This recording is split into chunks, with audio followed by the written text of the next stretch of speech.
How you doing? That shit crack. That shit crack. That shit crack. So where do I begin?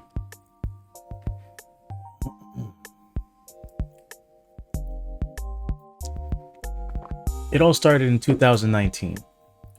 I knew these two guys that were hosting a boat party.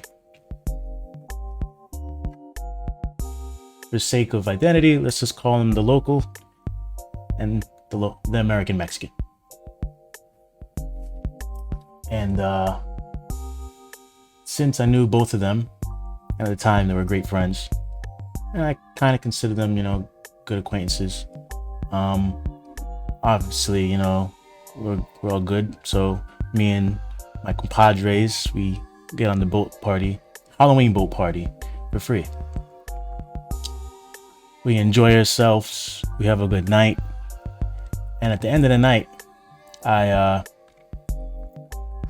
since I got on the boat for free, I decided to be a good guy. I decided to say, hey, let me help you clean up your boat, because I got on the boat for free, let my other friends run off and go to the next party. But I was like, whatever, let me just try and be a good guy.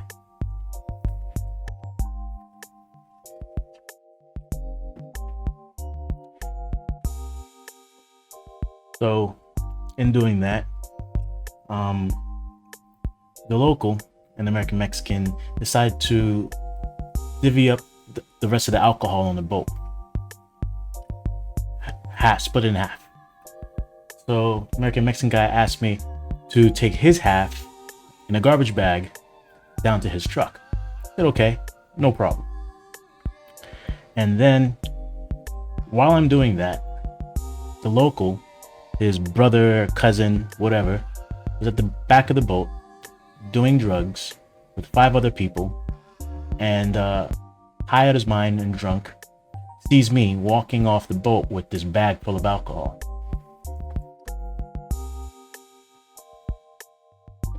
Immediately he sees me and he thinks that I'm stealing his alcohol. So he jumps up and he starts yelling at me, he starts calling me names, and he starts pushing me back up to the top deck. And then I'm trying to tell him, like, look, I don't know you, but if you're my friend's brother, look, we should be family, just don't. And then he starts swinging at me. And the second he starts swinging at me, push him away, drop the bag. Then his friends, all 5 of them, start attacking me as well.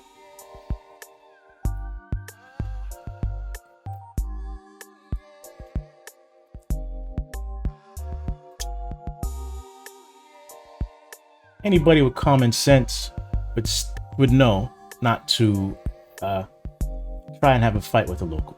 It's stupid. Or just have fights in general. And especially anybody with military training. So, put my hands up, I turn around, my belly to the railing, and they kept on wailing on me. My head, back, ripped off my shirt.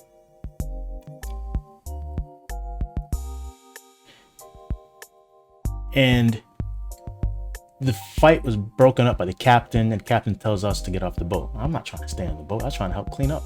Now here I am, bruises to my face, shirt missing, looking like a complete mess. I didn't throw one punch. Tried to explain to the local to talk to his brother to chill out, but he's gone too.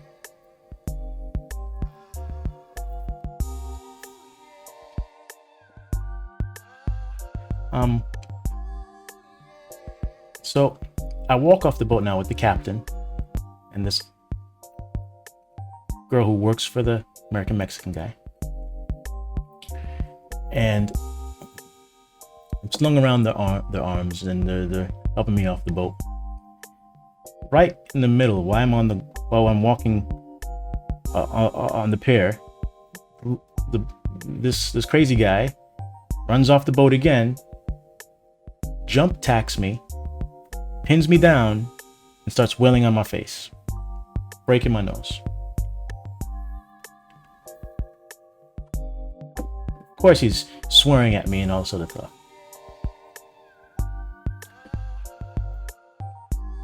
I call the police. Police arrive, the ambulance arrive, and then another good friend of mine who was late because he was in the bathroom a Moroccan guy. Comes out, he's all dazed. He's like, sees me, and then he just wakes up. He's like, what happened? What happened? Blood all over my face, tripping. Told him this guy jumped me, and then he's like, yo, just go in the elevator. I'll talk to the police. You'll be okay. I said, okay. In hindsight, I should have stayed and told the police what was really happening and who physically attacked me, pointing them out. That's all in hindsight now. So I get to the hospital. They clean me up, put me on the bed. I'm there. A couple minutes later, the police arrive, 2 guys. They take my statement about what happened, and then they're walking away, and they're like, "Oh yeah, your Moroccan friend is in jail." I'm like, "What? Why?" "Oh, he's drinking." In my mind, it's like, "Duh, it's a boat party. Everybody's drinking." But I say, "Okay, fine," and I just rip all the wires off me. Jump out the bed. I run straight out the hospital. Didn't even do the exit papers. Everybody's like, wait, finish your paper. I'm like, I don't have time for that. Friends in jail. Jump in a taxi, go to the police station. 5:30 in the morning. They get him out of jail. He's dazed, and we're all sitting in this room, me, him, 2 other police officers, and we're all having tea. And it's like, yeah, it was a crazy, attack and everything. I'm there, big old guy and everything else. So we get out. 2019. Gone. Then the virus hits. I'm not going to say what country it's from, but I think it's from very, very obvious at this point. But anyways, the whole investigation was put to a halt because everybody had to stay inside. 2019 goes by. 2020 pops up. The police are calling me every other, like maybe once or twice a month. Go to the hospital, get my nose scanned, get an MRI. I did all that. Okay, fine.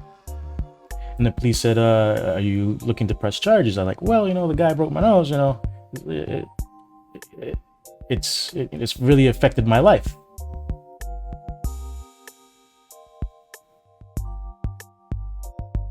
Didn't hear anything for a while. And then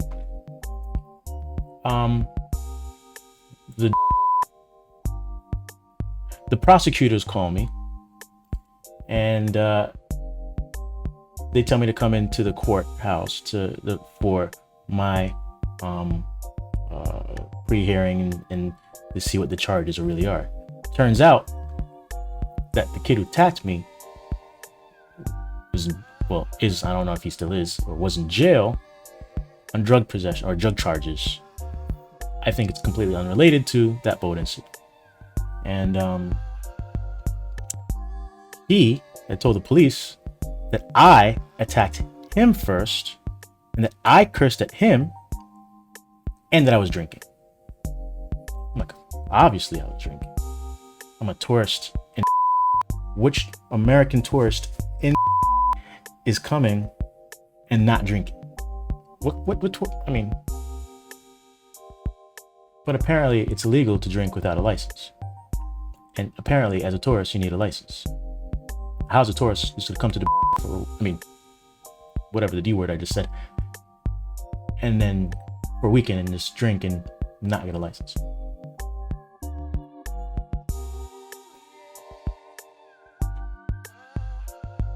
So to say, luckily, I do like a lot of spirits. I'm not saying that this is a spirit, but it's a spirit. I mean, it might not be a spirit.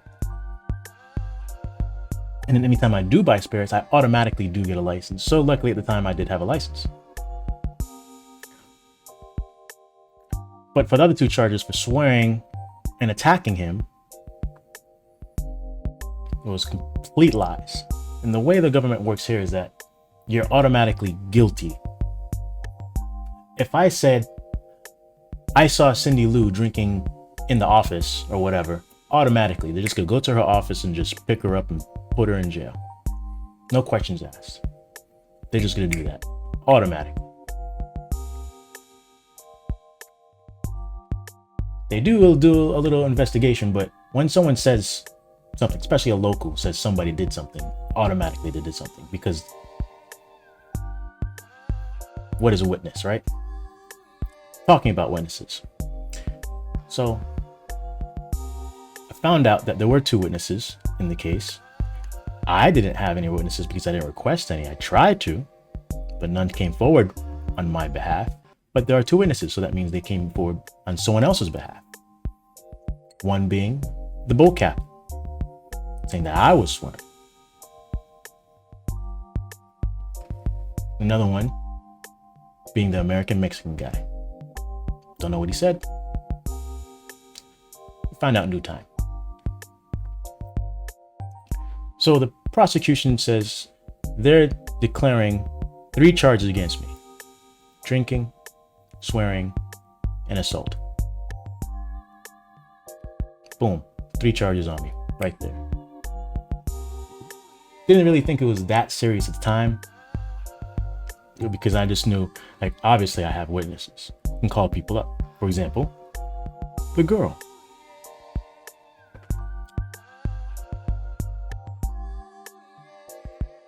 Who not only works for this guy, but also kind of girlfriend, let's say. I don't know. Say girlfriend. And I asked her to try and be a witness in the case. And she said she was afraid for what she might say because it might mess things up, quote unquote. That's what she said. I said, all right, fine. Immediately after I asked her, I get a phone call from the American Mexican guy asking what's happening. Tells me things are cool and everything's all right, fine. He gives me the number to the local friend guy I knew, and try to call him and try and see exactly what the hell's going on with this kid. Said, it's just a smart thing. It's either we can both talk about it, push it behind us, or I can't do anything about it, and the country's courts are going to push things forward.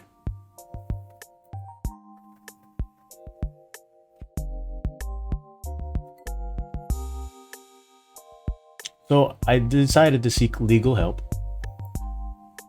Asked a lot of friends to see exactly who can recommend a good lawyer to me. They recommend this one. First guy says he's going to charge me 500. Well, how much is that USD? Let's say 500 dirhams, or just to talk to him, just to see and talk to him. Sit down, talk to him. He wants 500. I said, all right, I'll let you know.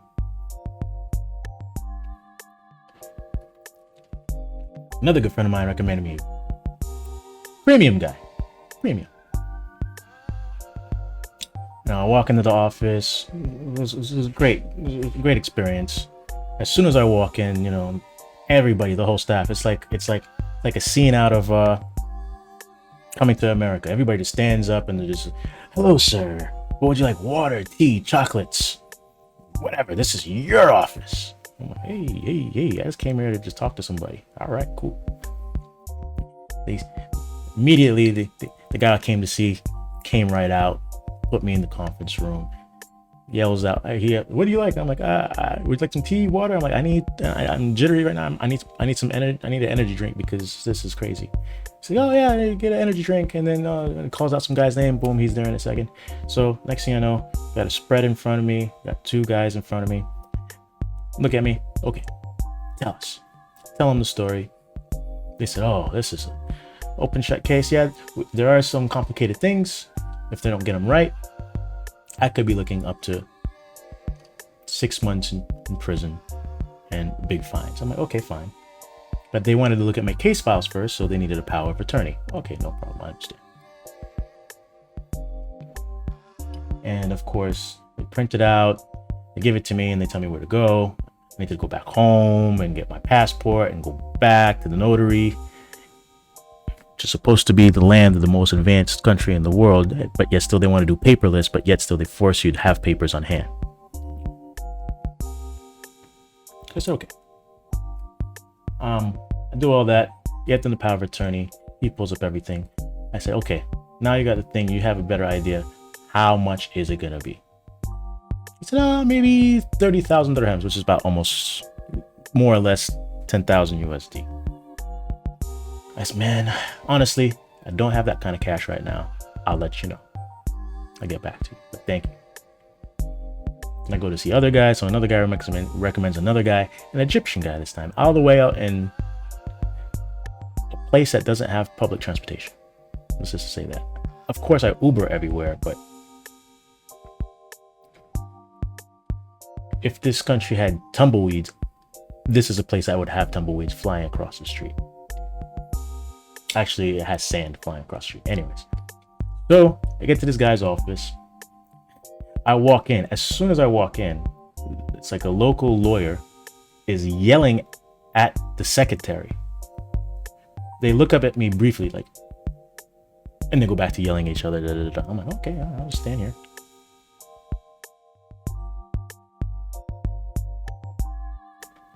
Ten minutes go by. The local lawyer just looks at me and walks away. And the lady says, yes. I'm like, I'm here to see Mr. So-and-so. Take out my phone. I show him my phone. It's like, oh yeah, you're looking for Mr. Mohammed. Okay, all right, it's all right. So here, come this way. And she puts me in this little, which I believe was a storage room with a table and some chairs. I sat down.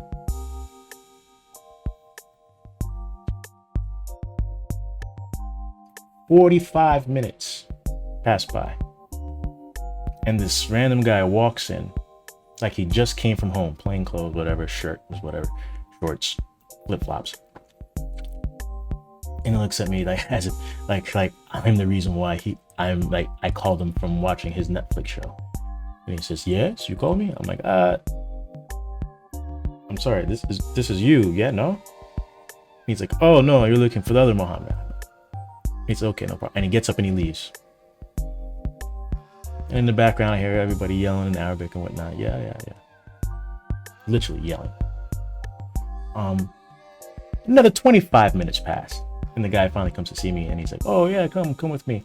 And his office is literally a door down. Like whatever I said in that storage/conference room, guaranteed could be heard in his office. Anyways. So I sit down. He has a mountain of folders all around him, behind him and whatnot, almost blocking the view of the window. And he rips out a blank piece of paper and a pen, puts it in front of him, crosses his fingers on the desk, and then says, so, tell me, how can I help you? You were recommended by my good friend. I'm like, yeah, you're a friend of mine, recommended to you. You know, he said, you'd be good. And he says, okay, yeah. And I begin to tell him the story, and he's like, oh, okay. Not writing anything down. He's okay.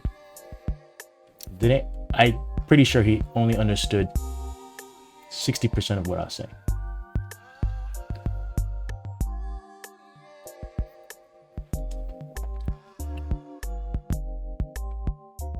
So it came down, it's like, okay, for me to help, you need to sign power of attorney. I can look at your documents. I can give you the case. I'm like, all right. But before I continue and waste anybody's time, I want to know, how much would you charge me? He's like, oh, well, on the phone when you call me, you said 30 was too much. Maybe I can do 25. I'm like, all right. Well, can you finance that? I said. He's like, I can do 20, and then we do 5. Yeah, let me get this power of attorney. He gets up and he starts getting the power of attorney and get everything together. And still no water by this. Still no water. There is water around, but it's not offered.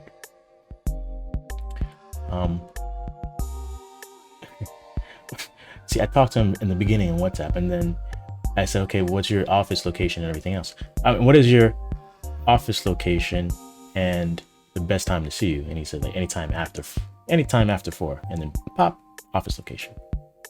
So okay. And then a couple hours later, pop, front back of his business card, pop, and the PDF of his brochure. Okay. But then now I'm in the office getting this POA. Okay, gets an envelope, throws in the POA, throws in his business card, throws in the brochure. I said, okay, anybody who knows me knows that I hate paper. I don't like paper. Why do you need paper? You just sent these docs to me, even your business card, on WhatsApp. Why would you want? Anyways. By the way, it's supposed to be a campaign for paperless country 2021, end of 2021. Everybody's supposed to be paperless. It's gonna matter in a few minutes, few seconds, hopefully. Anyways, that's why I take it, and then since I'm in the boondocks, I'm supposed to come back here to get my passport again because I never carry my passport. Why? Two, if I lose it, you know that's a headache trying to get another one. So I have to go back. And I got back and I'm like, should I really go get this POA? It's affordable. He speaks Arabic. Okay, fine. Went to the notary, got the power of attorney, scanned it, WhatsApped back to him. That was it. Next day, said, hello, were you able to get my documentation? Didn't answer me. I was on the 12th. And then the first lawyer at the same time sent me a message, says, hey, we looked at documents, by the way, the expensive one, said, by the way, we found that you have another case. My original case was supposed to be set for the 17th, but they found out that I have one for the 13th, is what I heard. So I said, what? And now it was a day away from my first court case, which I never had any messages from the government, which I found out. You can Google it, YouTube it. It happens all the time where the government would put a case against you and you will never know and not show up to court, and then you're wanted by the law.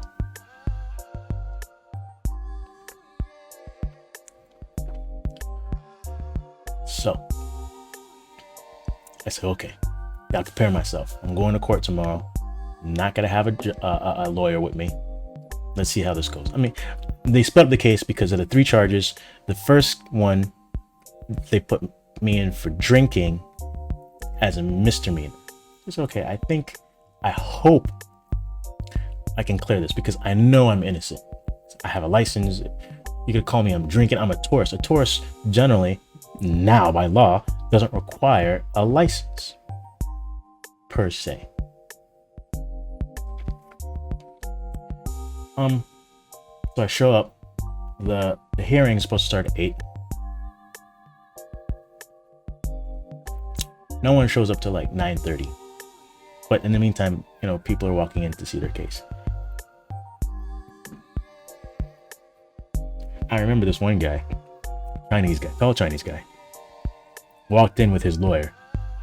Looked like a old guy, flip flops, white Condora, everything going on. This guy's clothes was on backwards. Like everything was inside, tags hanging out everywhere. I looked at the guy. I was pretending like I'm looking at my phone, and I was looking up at this Chinese guy. I'm like, man, this guy, he ain't gonna make it. Oh man. So as now the court proceedings started around 9:30ish, 45ish, whatever. They start with the cases. Everything's in Arabic, but obviously you can see this. It's this small little room, rows of those little wooden chairs you see like at a church or whatever, and the tall, high, like stadium style 4 chairs set up. Some royalty sitting, over there, and then the judge, and then 2 other like we call them typewriter people. So, and then on the stage below that, there's a desk with a computer screen and a camera, and then there would be behind that either the police guard or the translator. So they get to me and they call out my name. Here, sir. And I stand up. But by the way, when I got up that morning, I shaved, I was clean, put on one of my best suits, looking real spiffy. I was literally the only guy with a proper suit. Not even just a proper suit, a suit. Everybody else just showed up in jeans and shoes, like they were giving up on life. One in particular stands out, and I'm gonna get to him. So, I get there. Mine's the first case. They call me up, the first live case, and they call me up, and I walk up, and I give them, they say ID. And I'm like, okay, I give them my passport. No. They said Emirates ID. They said Emirates ID. I'm like, excuse me, I'm a tourist. I only have a passport. Here you go.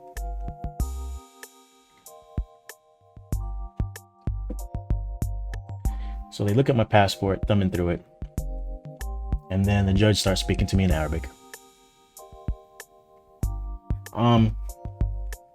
He speaks to me in Arabic, and then the translator says, you are being charged with drinking alcohol. I'm like, bro, in my mind, I'm like, bro, you've been working here how long and you still don't know what he's saying? Anyways, man, I hope I don't get effed on this. So I said, okay. He said, how do you plead? Before I continue, I like to explain, one, the person accusing me of drinking was the one who helped provide the alcohol. Two, I'm a tourist. And three, I have a drinking license. Like, you have a drinking license? Yeah, I have a drinking license. Where is the drinking license? Obviously, I don't have paper, so they expect me to just, they don't see me with paper in my hand, so they just, where is this license? Take my phone.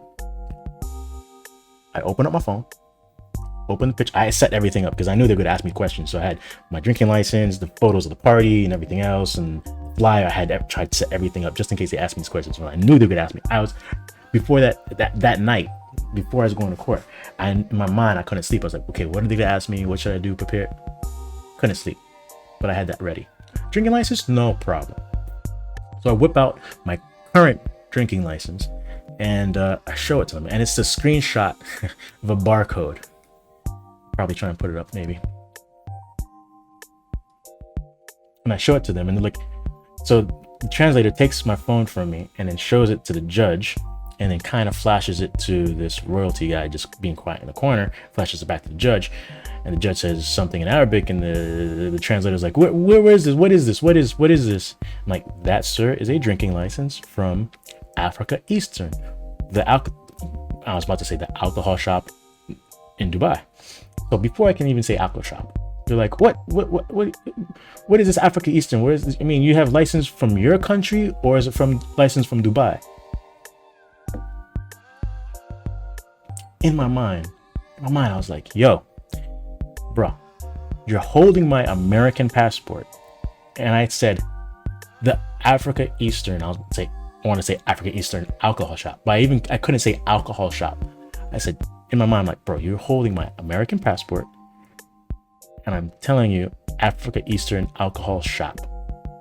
Immediately he replies, before I even say alcohol shop, Africa, from your country or Dubai license? I need to tell me now. And the judge starts yelling at me, and some other guy starts yelling at me, this is the license, where it's from license. Sir, Africa Eastern is an alcohol shop in Dubai. He says, so, okay, halas. Okay, fine. And he says something, whatever. And then the security guy, police guy, looks, and he says, what? Really? And he says, yeah, go. I said, okay. And then the security guy grabs me, motions me into a box, which is basically a bench, which can fit 3 people, but there's a big, some like, do not cross, like tape, like literally like rolls, like almost like duct tape, but instead of being duct tape, it says do not, like, I think it said do not sit, whatever, in tape, in an X pattern in the middle, so you couldn't sit next to someone. So I sat in the edge. The next case comes up. It's the Chinese guy, and no, the next case was a little Filipino kid, and they said to him, drugs, how do you plead, go. And the next thing you know, the kid comes around, they put him in the box with me. So then he's sitting on the other side. The next guy, the Chinese guy, and then his lawyer comes up, and I'm like, man, I gotta see this. So then he gives these pieces of paper to every, I don't know what the paper was. It could be like a statement or whatever. And I swear, I mean, it looked like a scene out of the Bible.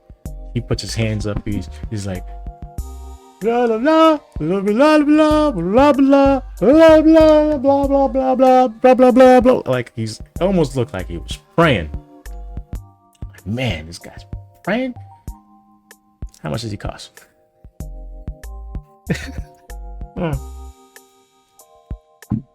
Judge says something. Next thing you know, the Chinese guy's in the box with us.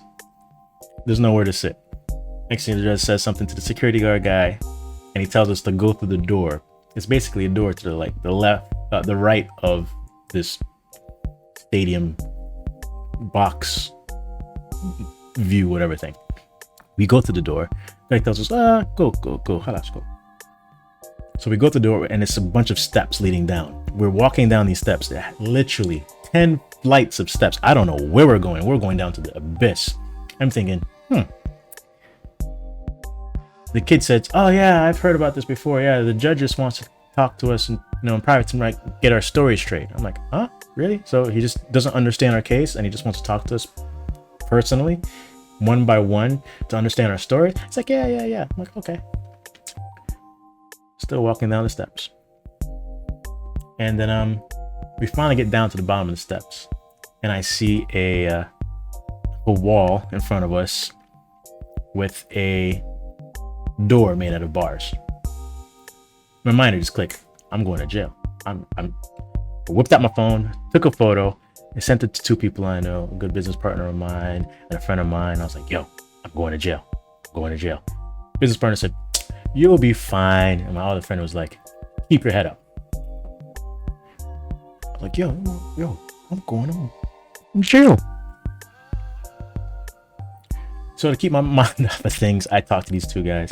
I'm always interested in learning Chinese because I always want to do business in China. But anyway, so I talked to the guy. I say, "Hey, yeah, where are you from?" He's like, "Oh, I'm China." I'm like, "Cool, yeah, I used to live in China." "Oh, yeah, why are you here?" He's in for doing fake IDs, apparently. Something with IDs. Fits the script. And then I turned to the Filipino kid and I'm like, "What are you here for?" It's like, "Oh, he said it in such a weird way, but drug use." I'm like, "Oh." So in my mind, I'm like,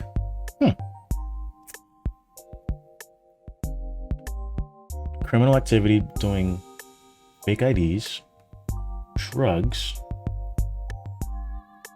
I just drinking. I'm a tourist and I have my license, but there's bars in front of me. Why am I paired with these people right now?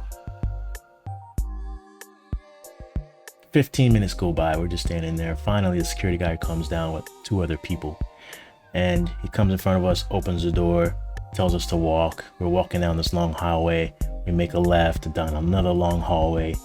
Get to a crate. It looked like a scene from I don't know, from some casino movie. Like you're down in the basement of some casino getting ready to go rob the vault. Like, damn.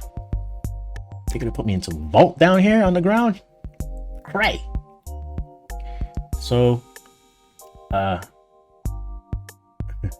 they put us in this holding room with a bunch of other people, and it's just a bunch of chairs, like some rowdy, like old covered, like it used to be in a train station, but they ripped them out and they used them as waiting chairs kind of thing. So I'm in this room, everybody's just like, "Oh man, whatever," and they locked us in this room, and outside the door is a very kind and gentle Arabic police guy. Like, he's been doing this for a while. He really has no need to just be rough and tired. He understands everybody's doing their thing. Like, halas, yeah, you need bathroom? Okay, come, yeah, let's go. Okay, come, go.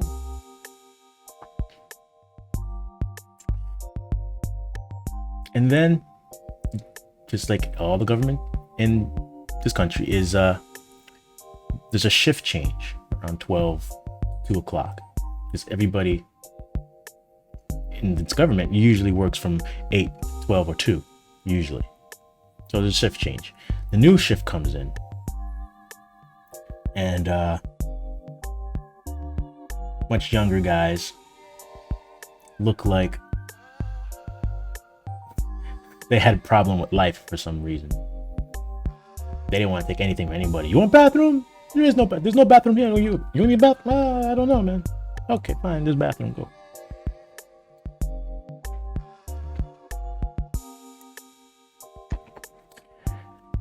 And then all of a sudden, like around 2 o'clock, they start naming off names and numbers. Like, "Johnson 20, You know, Manuel 3. And they yelled at the kid's name. I forgot his name. Kid 7 plus deportation. They yelled at my name. 3. I'm like, what? I swear I beat the case, but I guess now I'm here and I owe 3,000 dirham, which is about, let's say roughly, it was about $800, around a little $850 almost. So I'm like, yeah, that's nothing. I got this. I got this money. It's whatever. Like, fine, I whip up my card.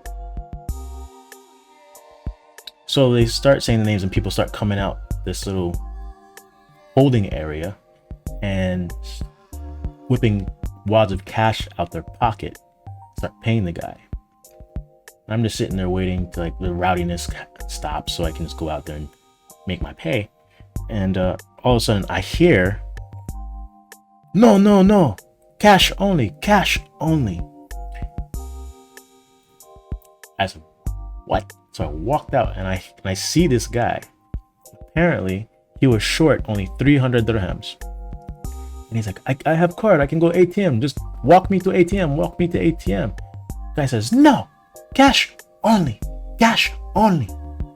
Big fat police guy, big fat guy. He's had a problem like his, like he found out his wife cheated on him or something. I don't know. Hated life. And then there's what looked like another well-fed Indian guy was writing names and taking down the numbers and all that stuff. And he's like, yeah, cash only, sorry, card machine broken, I can't help you.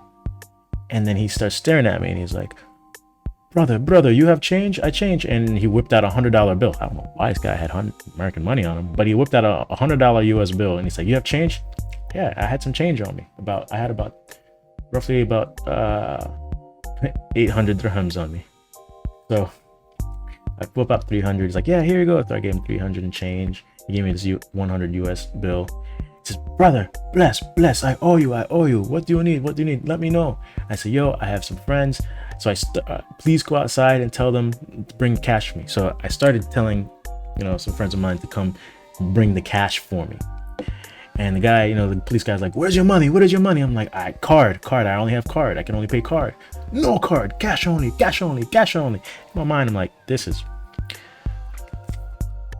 a scam. Why would you mention card machine and say it's broken, but yet still tell cash only? That means they're forcing people to go to jail. I get messages and phone calls. So many phone calls. I'm outside. Where to go? Where's the bank? I tell them, yo, gotta go to the bank. The guy comes again. Where's your money? Where's your cash? I said, it's right outside. Go outside, collect. Can't collect. Judge went home.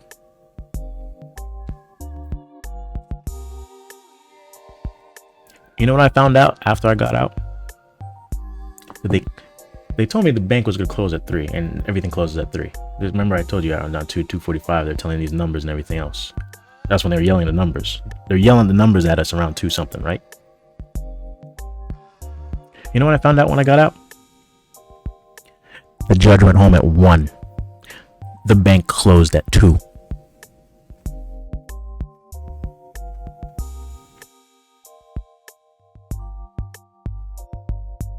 So now this guy is yelling at me and telling me cash only. And I start texting everybody.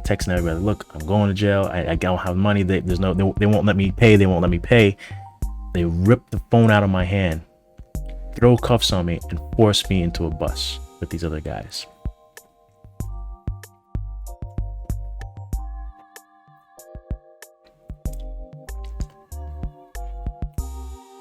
While I was sitting on the bus,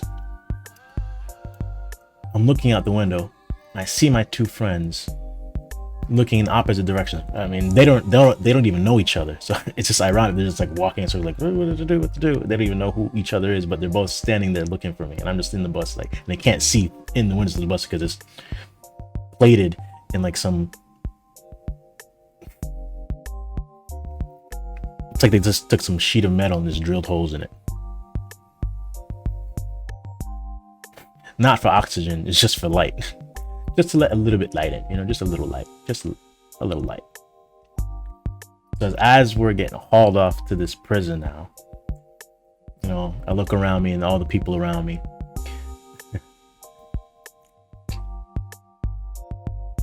Shit. This one guy looked like his life was over. You know what they did to this guy?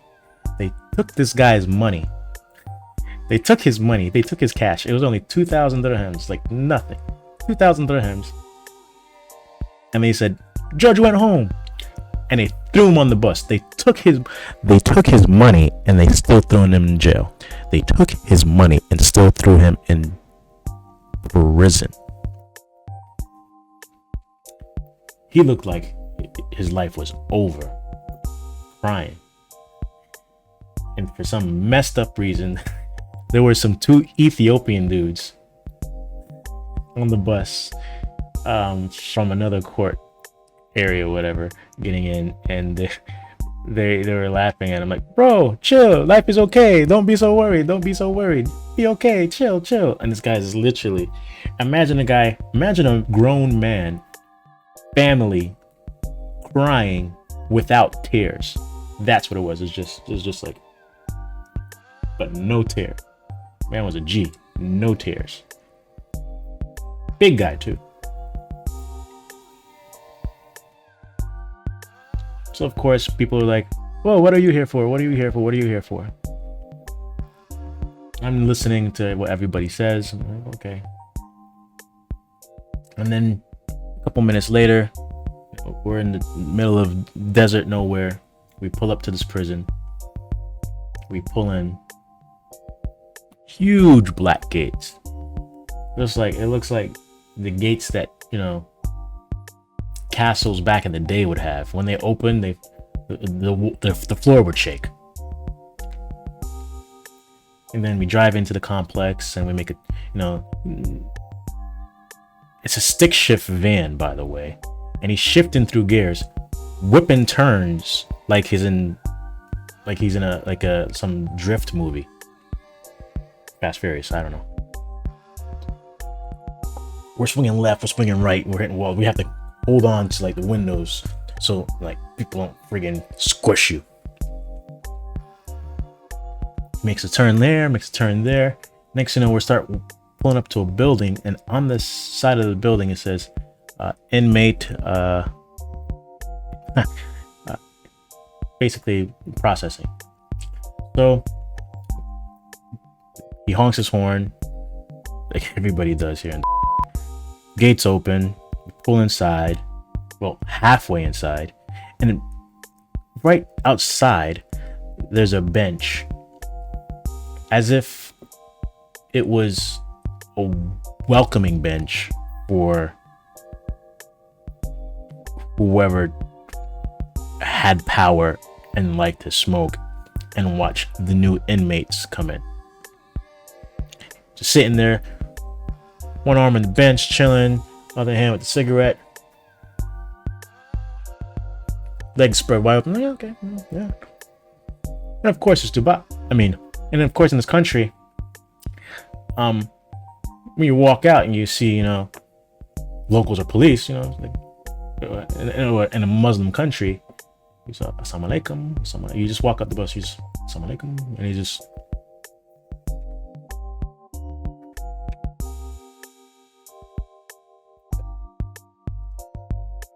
You walk inside this building. Where it definitely is a military like building, you know, the whole feel to it, just and not in a way that you think it's like sparkling and orderly. It was just, it looked like if Ronald McDonald joined the military.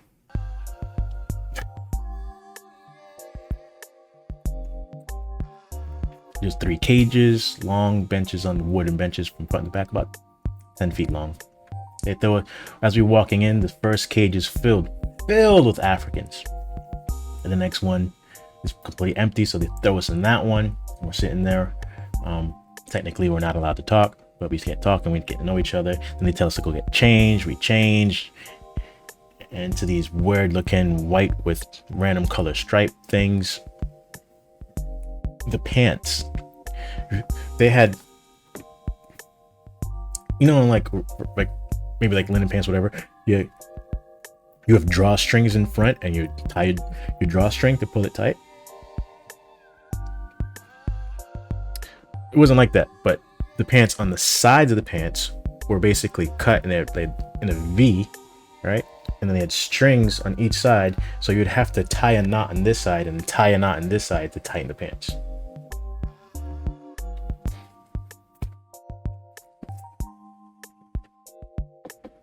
Those knots don't stay. Anyways, take off my stuff. You know how hard it is to take this off?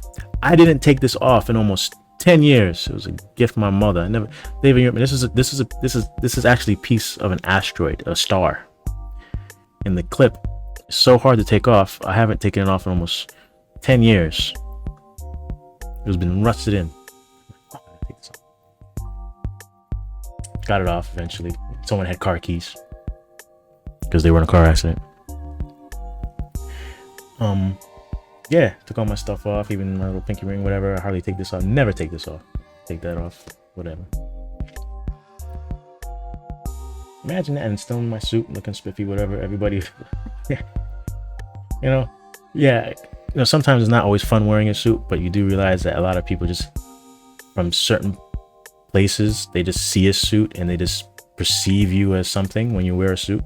Anyways, so going from that suit to now everybody looking the same, I'm just blending in. Now I'm blended in, so now I'm a more easier person to talk to. I get to know people. So eventually I met this other kid who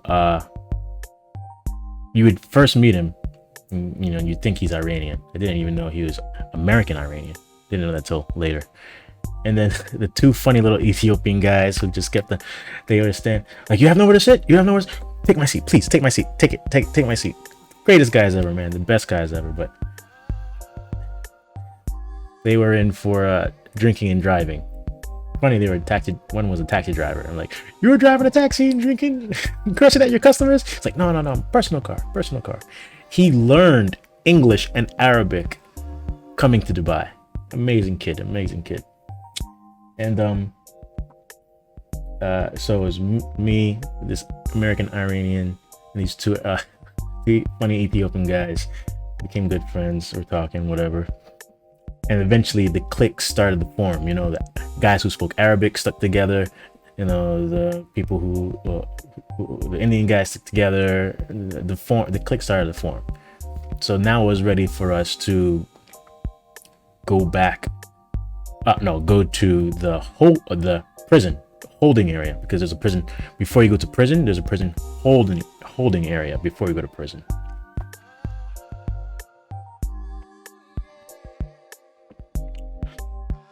Jump in this van again. Shifting through gears like it's a go-kart. Mario World. Instead, it's a prison yard.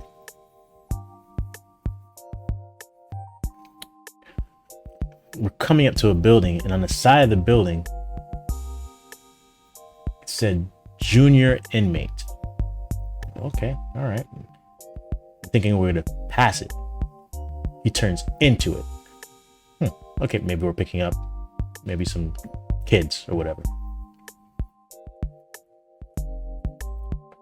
Parks up the van, tells us all to get out. Okay. And it was a spooky setting, man. It's very spooky. I mean, it was twilight, so it was around, like the daylight. You have in my background now. It's about this daylight right now, the evening setting kind of thing. Like, this daylight reminds me of fresh cut grass back in America. So, but it's not like that here. It's just dust and dirt, and you ask yourself, where are the trees?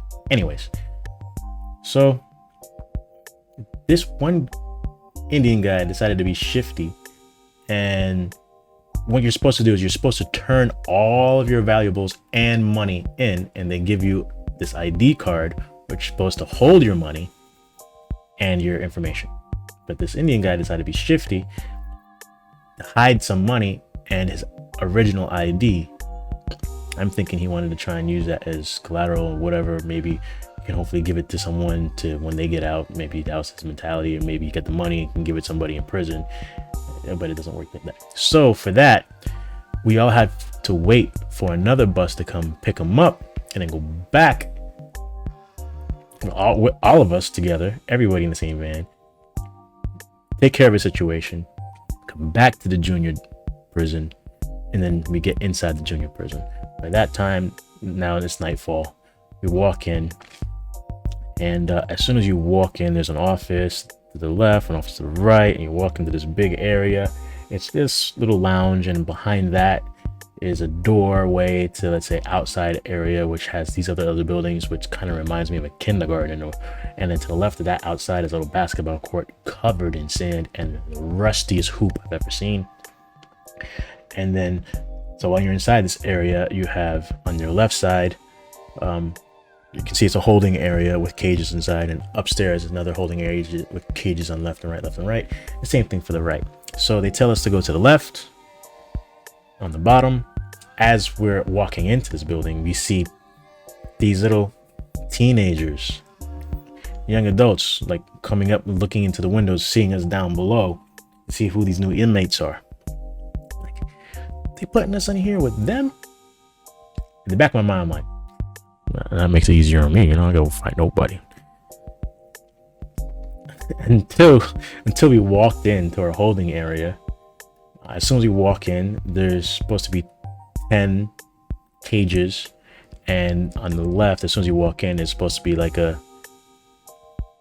TV sitting area and a little kitchenish thing. There's a little sink, but all the cupboards have been ripped open, and the sink rusted, and these 2 big water bottles and half cups and other styrofoam things that people would use as cups laying all around everywhere. Place that hasn't been cleaned in forever. But walking in, the first cell on the right had 1 person in it.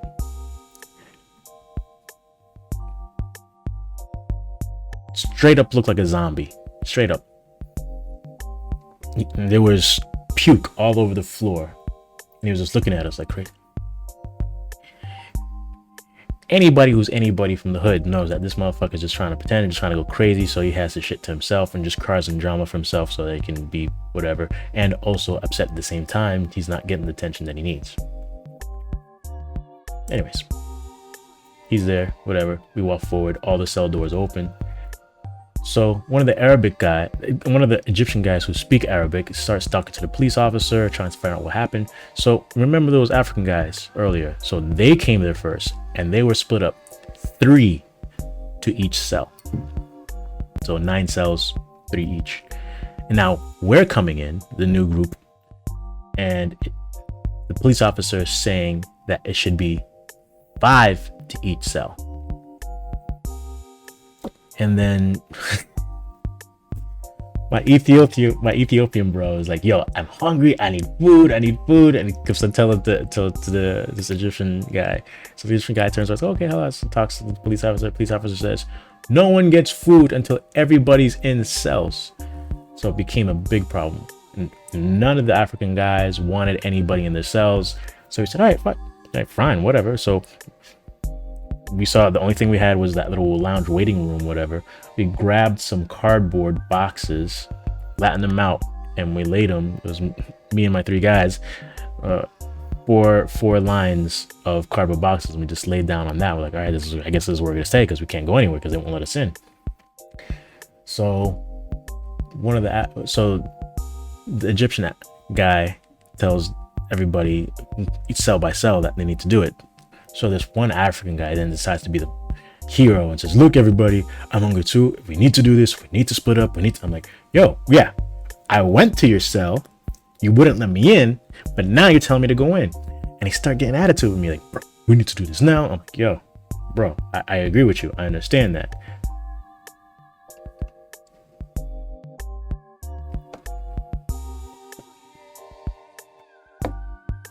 My mom always told me, just say okay. It's all right. Okay. Let's go. So I start walking with this guy. Next day, he says, my room can only fit 2. This room over here can fit 1. I'm looking at me and my crew, and it's 4. So I'm like, this ain't gonna work. And then the Egyptian Arab guy starts yelling at everybody. Everybody needs to be in the room. We can't get food and everything. Literally, nobody was really doing anything until we saw food come out outside into the corridor in the main area. I'm like, okay, yeah, we gotta do this now. I'm like, all right, fine. But then the numbers were off. Why? Because someone in uniform couldn't count. The Egyptian guy says, look, by my math and what the police officers told me, we have 9 cells and 49 people. It should be 5 to a room. I'm like, okay, wait. All right. But yeah, I know something's off. So in my room, there's going to be 6. And the rest should be 5. Like, brother, please.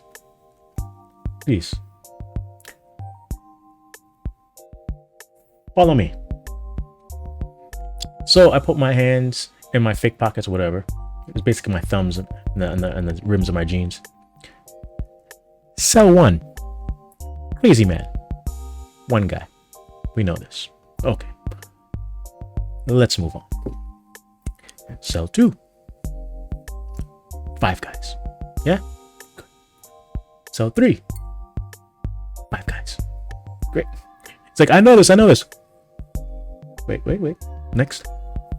5 guys. It's like, I know this. Okay.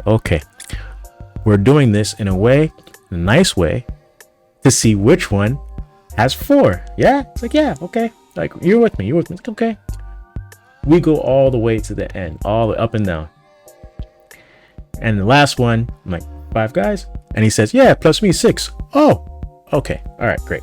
So I walked with you. He's like, yeah. Each one has 5. He's like, yeah. And that last one is 5 plus you. He's like, yeah. Where will I go? He's like, oh, yeah, exactly. I've been trying to tell you. Thank you. This is why I have to basically hold your hand like a kid.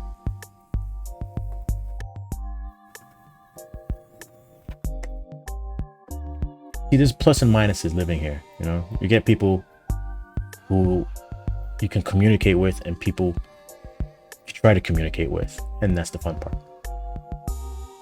The more you know.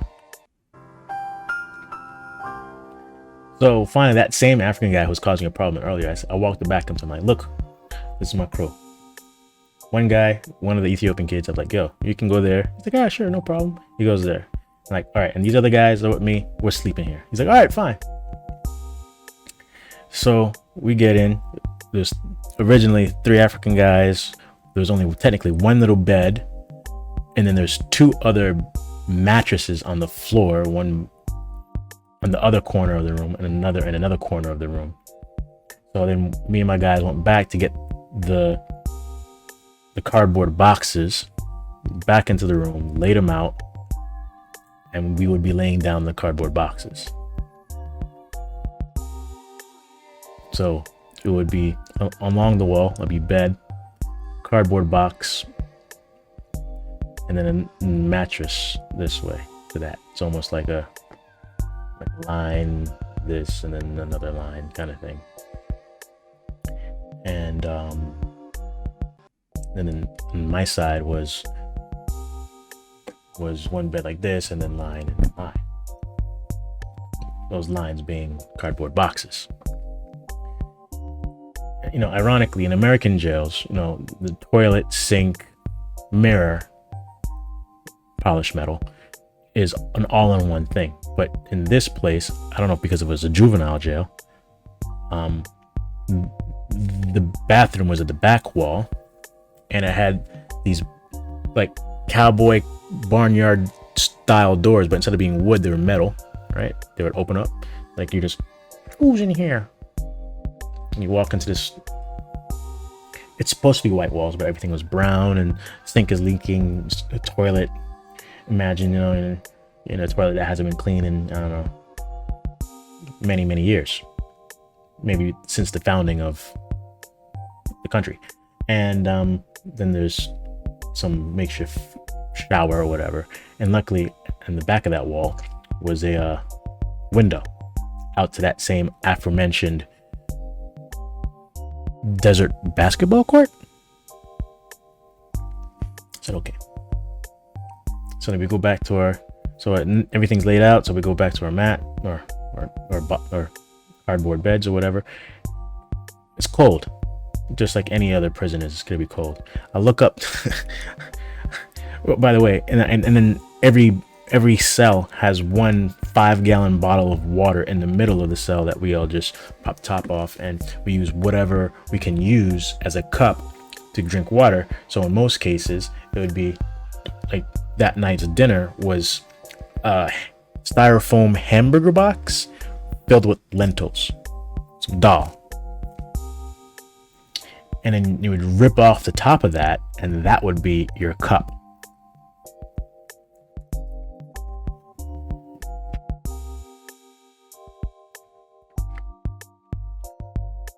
So, again, my Ethiopian friend, got slick. So they gave us the 6 boxes. They're going around giving 6 boxes, and then he takes the 6 boxes and he hides them, and he bangs on the bars. Says, hey, we never dinner. We didn't get our dinner. Where's our dinner? Where's our dinner? Where's our dinner? Where's our dinner? And they're very hyped. Where's our dinner? Where's our dinner? They gave us another 6. So I gulped one box down, and I saved the other one, thinking I'll probably use the other one later for breakfast or whatever, just in case. Don't want to get too full because I don't want to have to use the bathroom.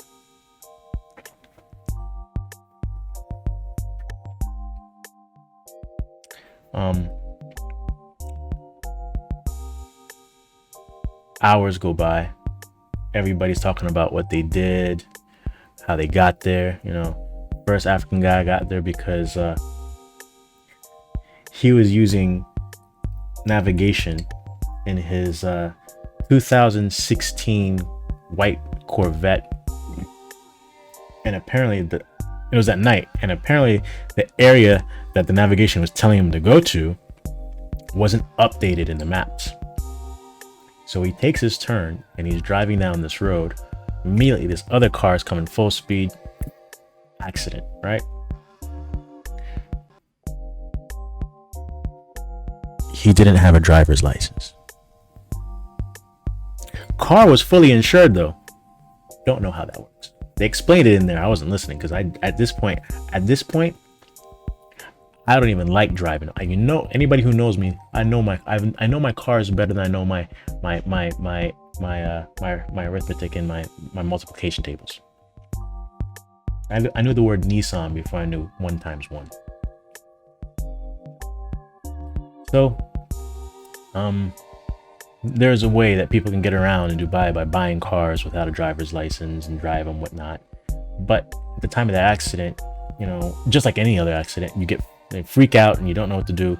Kind of left the scene or whatever. And then while they were talking amongst themselves, they're like, yeah, but you know what you should have done? You could have did this, tells my brother's car or whatever, use your brother's ID, and then they would have been everything would have been fine because your car's full insurance. So the other guy's car would have been covered too. You don't have to run. Now you're here. And he lived in a nice place too, paying almost he was paying, I don't know, I think it was like up to like $50,000 a month for his apartment. He does well for himself. The other African guy was in for I forgot what he did. He was really quiet. He was sleeping the whole time. And then the third African guy was brand new, like literally 3 years. And he's an IT guy. He had an e-commerce business. And he sold a whole bunch of things, and basically he got caught for selling some bad things or whatever. But the one thing that all three of them had in common was they all knew about credit cards. That's another story in itself. The two Ethiopian guys, both car accidents, kind of unrelated. They didn't even know each other, but everybody just clicked up automatically, so they talk amongst each other. And then my American Iranian friend, he works for a very prominent person, big figure, and he works for a family office, take care of everything. And in Dubai, very illegal to have bounce checks. So something bad had happened in the company, and the check that he's helping to pay for the things bounced, and then he gets pinned for it. And this is back, he said 2017, and he did a whole bunch of time, did paperwork and all this stuff, got his reduced sentence. And then now turns out that everything he got out, and then for some reason he was only missing 1 day. He's only missing one more day for his case to be cleared. So he turned himself in at the courthouse to put himself inside for a day.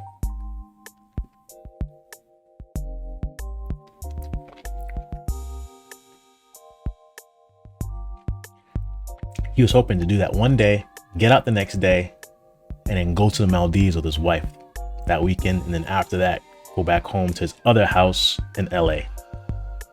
Cool cat. Cool dude.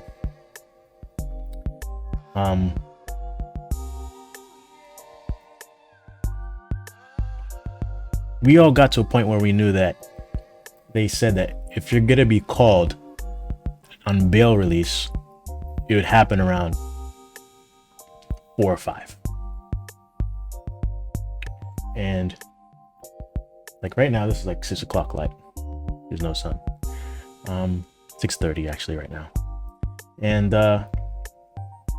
while I was in this room laying on this cold hard floor on these cardboard boxes, I took my shirt off. I had on a shirt, took my shirt off, used that as a pillow. Oh, we needed covers, and the only covers available the African guys had, but the prison do not provide covers. So where did we get covers from? Well, before they got there, they're already there, but where they come from? Apparently, they take the mattress and they rip off the covering of the mattress and then use that as a cover to cover yourself. These things have been sitting there for years. We have no choice. We got to use them. Prison ain't giving sheets, no pillows, no nothing. Just mattress. What you do with that mattress stays in that cell. Boom. They rip the fucking mattress up. They take the sheets off, the covering for sheets, and they rip off corners and chunks, and they use that as pillows.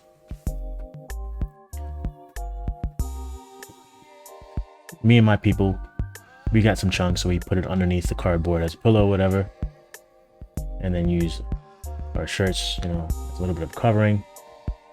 But if it got too cold, put our shirts back on, cover ourselves until it got too cold. And the African guys, after they got to know us, we're all cool. They gave us covers and freeze throughout the night. Freeze like, bro. There was a point where me and the 3 other guys, there was only 2 covers they gave us. So,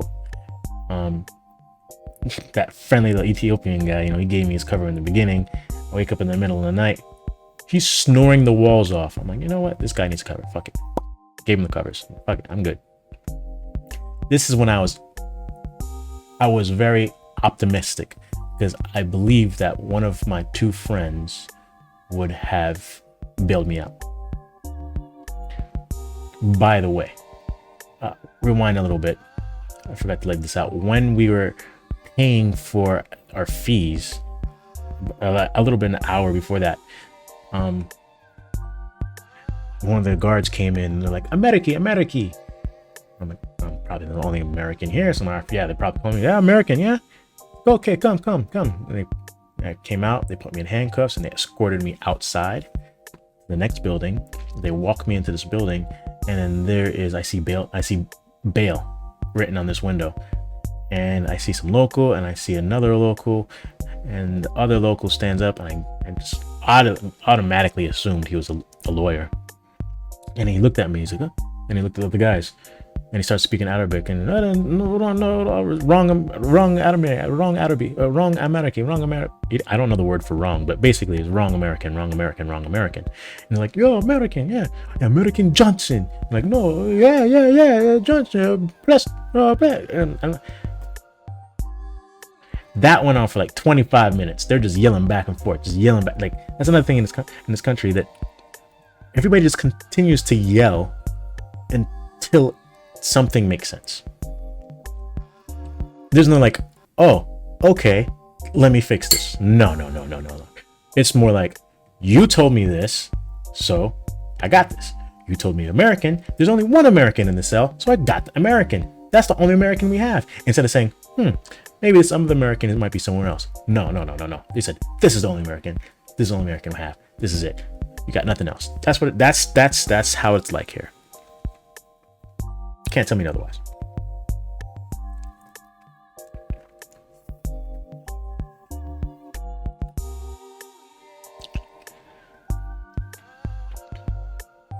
Fast forward now, back in the cell, and as the morning comes, I see the morning light coming through. Didn't really get any sleep. My whole side, as I speak right now, I believe I shouldn't be doing this video. I should be in the hospital. I'm covered in sores.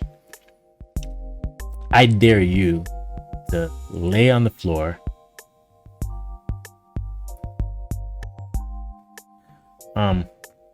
You're used to a bed.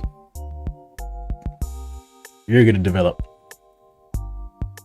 not back pain, just pain. My left side, my right side, my butt.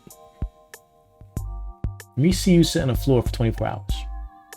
Let me see you sit on the floor for 24 hours.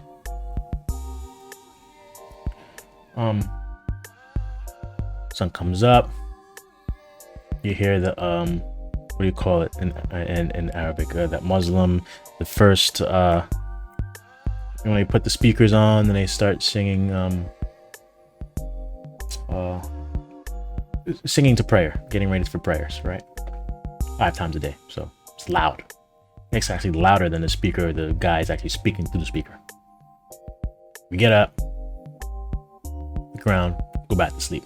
Most of them do. I'm just still up, just like, because it's still early and more like it's not daylight. It's just morning, but it's not daylight.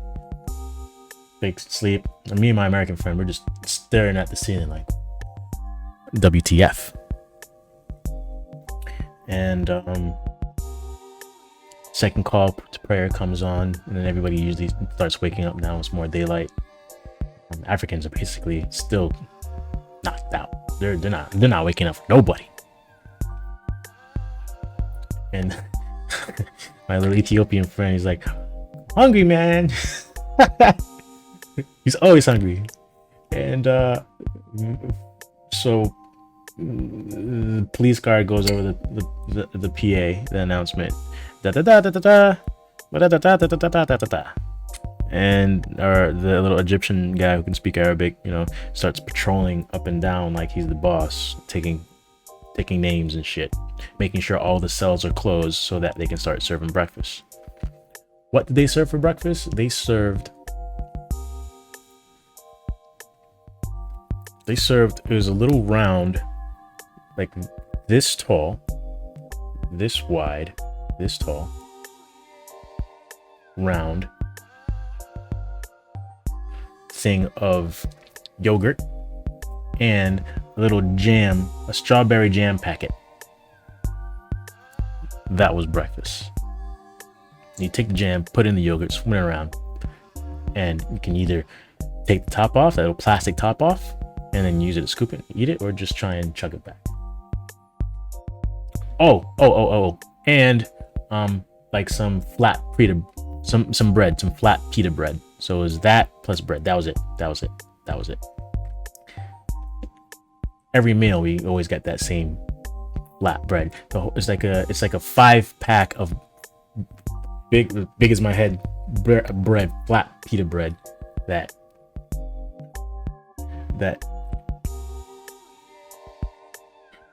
if it was one more day older, it would be stale. So we used the bread and scooped that in there. I had probably half a piece of bread and a couple scoops, and I was done. I'm like, I'm not having this no more, because I know I don't want to go use the bathroom. And so we get there. Now we start talking about each other and our lives, being friendly, and then I'm still laying down on my back, looking at the ceiling, looking at the sunlight come through, reflecting on this 5-gallon bottle of water in the middle of the room, which I still haven't touched yet. I haven't had any drink of water. I had a drop of water. The only thing I had was that lentil from before and a couple bites of this breakfast jam. And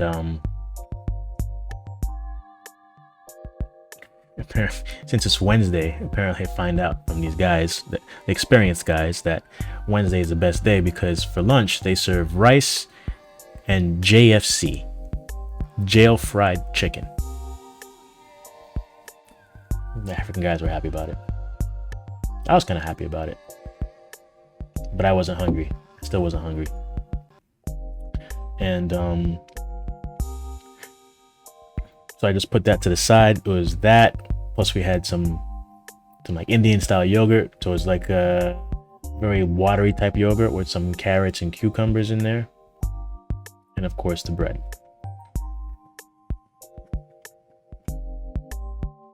Didn't care about that. Started talking about our stories and whatnot. And I'm so angry. I'm just so angry that I got sent to jail.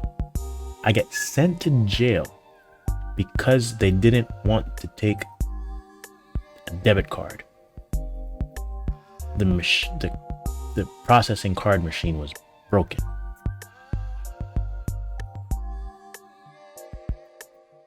For nothing. They just, word of warning, if you're going to be going to some kind of court case word of warning, if you're going to be going to some court case in this country, carry lots of cash with you, local currency, because they don't expect any other currency, only the local currency, to pay for the fees that they charge you. Till now, they still haven't told me what the fees were for. They just said that's the fee. Whatever it's for, the actual thing that you did, or it's just the court fees, it's basically the same.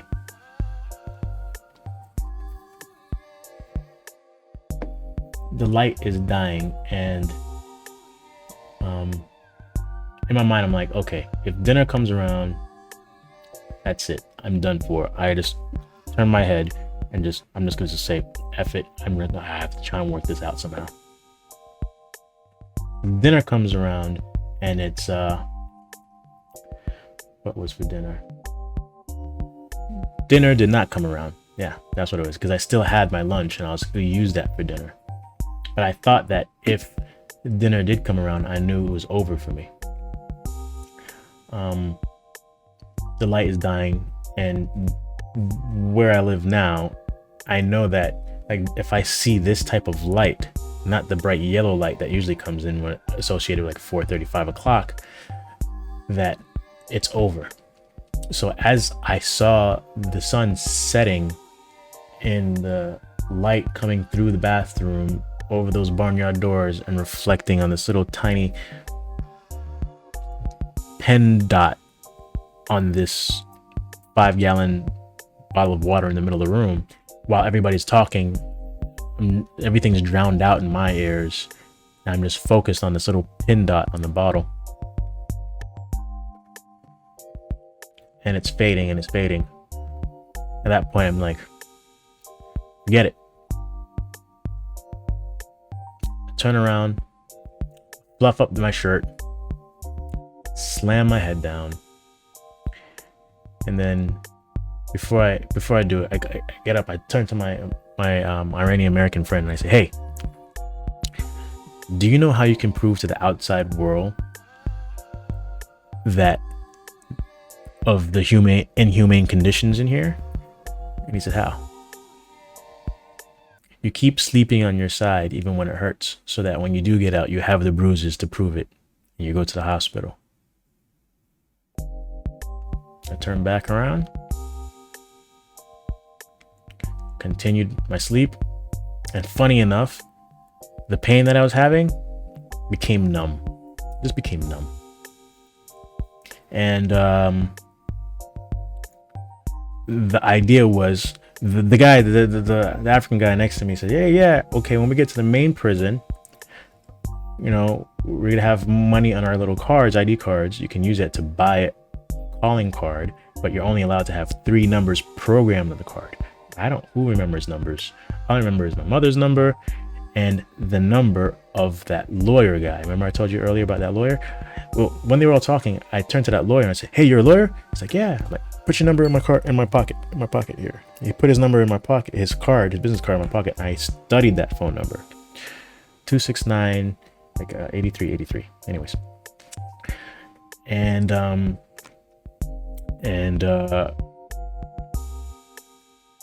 I figured, okay, I'm gonna try and call these people and try and get them to help bail me out, get somebody to bail me out. So that was my plan in my head. I said, okay, I gotta wait 2 days to do this because no one's bailing me out. My life is over. Shh. They call my name. He's like, American. And me and my friend stand up and he's like, American? I'm like, oh wait, you're American? He's like, yeah, I was born in the, oh shit, oh. They're calling my name out to be for bail. I got bailed. And it was I was in tears. Everybody was in tears actually at that point. You know, my boy was like, yo, man, it's fucking blessed. I'm like, yeah, I told you guys, man. Like, fuck, my plan tonight is to make my own dinner. F that. Making my own effing dinner. I basically lost faith in my friends at that point. The ones that I was counting on to try and bail me out that morning. I lost all faith. I was like, I know I was putting a lot on them, a lot of pressure last minute, but I told you I was going to jail. Now I'm in jail. You tried your best to bail me out at that time. Obviously, you had to come back in the morning and do the bail. And if you couldn't come back in the morning, you know, it's all right. I understand. You got your things to do, your life, whatever. Maybe you could bail me out the next day. I don't know. But the thing was, I'd lost faith. I lost faith. Up until that moment, they called my name. I stood up. Everybody's giving hugs. Like, yo, Rich, all right. Yo, see you on the other side. Yo, hit me up on your outside. Hit me up on your outside. Hit me up on your outside. No problem. And then my Iranian friend said, hey, do me a favor. I was like, yo, anything. What's up? Because he was already planning. He was planning to get out the next day no matter what. Because he already said, obviously, all he needed was 1 day. But his case was more complicated. It's like, yo, do me a favor. Call my brother. Have them check on my lawyer and my family and everything else. I got you. Like, what's your number? It's like, it's an easy number. I'll tell you. He told me a number. I'm like, easy. Got you. Bless.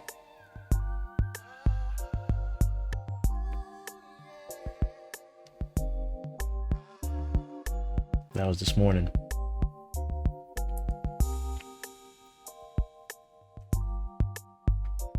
So yeah. I didn't have that full, because that was just a holding area, but was very inhumane. And anybody who had experience in this country's jail system says that the regular jail cell, like the central prison and everything else, is much better than that area. But what we experienced was a big human atrocity. Oh, by the way, while I was leaving, remember that crazy guy? Tried to break his head against the wall and then tried to hang himself. So yeah, while leaving, he did all that theater and on the bus and got out. And wow, they eventually, it took us a long time to put our clothes on and everything else, and trying to make it bad for us. Also, they, as soon as you got your things back, you weren't allowed to use your cell phone. Apparently, some CID guys start yelling at everybody for using their cell phones, whatever. And they put us on the bus and they drive us literally almost in the middle of a desert. It's not, don't picture a desert, but imagine a desert with roads. You know, like those little Instagram things, like the road with like fucking sand all over it. It was that road. That was the road. That specific road just dropped us off right there. The ones, I guess, who had experience, they just knew where to go. I'm like, what? I saw this one guy with a cigarette. I was like, yo, I need that. I don't know why I need right now. I just need a cigarette. Got the cigarette, started walking the kid. He's telling me his story, whatever. And then this van pulls up. He says, excuse me, is this the last bus for the rest of the night? I'm like, sir, this is the only bus. And all of a sudden I hear, Dad? And he looks over, he's like, son? It's that was the kid's father, and they gave me a ride home. So yeah, I mean, yeah, it's been a crazy thing. But the thing is, I went to court for only drinking. I have another court date set for August 17th, and it's for a criminal offense for assault and cursing. And right now, these lawyers are giving me prices that I'm like, okay, lawyer, or should I buy a house, kind of thing. Very expensive prices. So the only thing I'm asking, I don't really ask anything from you guys. I don't ask you to click like and subscribe. I've never done that.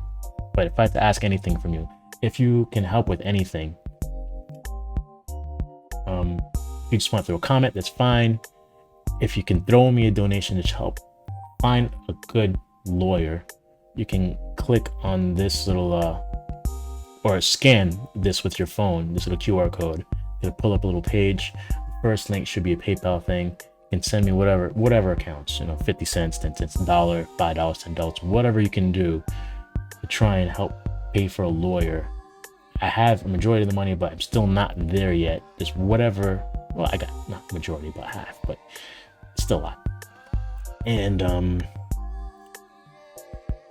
it's going to be hard for the next couple weeks trying to find a good lawyer that can help me out. So in that, anything, even if you have a good recommendation of a lawyer, if you have somebody inside, if you are a lawyer, I don't know, hit me up. Again, thanks. Peace. Much love and respect. Good night.